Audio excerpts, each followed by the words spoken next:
5, 4, 3, 2, 1. Okay, stage 4, the player journey. Now, what a player journey is, it's a adventure or the journey that your players will take as they progress through your gamification quest. Up until this point, you have discussed the quest and the behaviors and the players. Now, what is the required steps that they need to take in order to get to the end of your gamification strategy? Often, gamification quests and strategies don't have a foreseeable end, although the behaviors are what you're trying to achieve and then sustain. So, from start to finish, and on this page, we have given you two different models. The one is the player journey. When a player starts, they start off as a newbie. They need good onboarding, they need really good hand-holding and direction as to what they need to achieve. When they get used to this stage, they move to what's called an expert. And the experts are your people that regularly come back, keep playing, keep engaged, keep growing. The third level is mastery.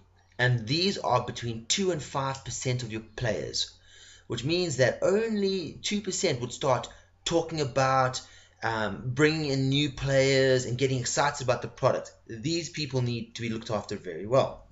Within each phase of the player journey, from novice to expert to master, there is another journey in and of itself that takes place. This is the second picture on the tools page. So you start anyway. Generally, we start with a positive emotion. Players will only play when there is a positive emotion attached to the game or the gamification quest. After the positive emotion, they move into what's called a social call for action.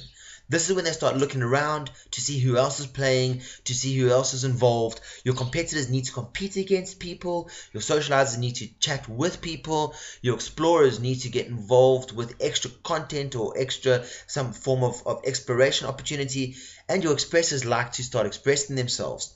From there, the key is visual progress. Remember, feedback, friends, and fun is what would really enhance your gamification strategy.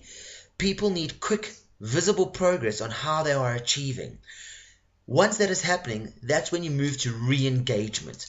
You need to re-engage your players at all time, and visual progress is a very, very good tool to help re-engage. Once you re-engage, this causes again a positive emotion, and so the cycle repeats itself.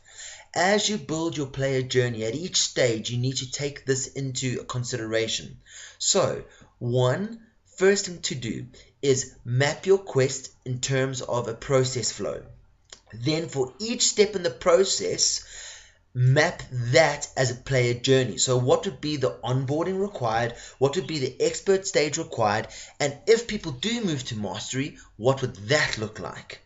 Once you've done that, have a look at your players again and align them to the different stages in your player journey. Yes, this is getting a little bit more challenging now.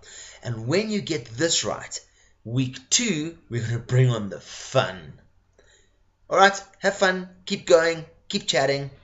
See you later.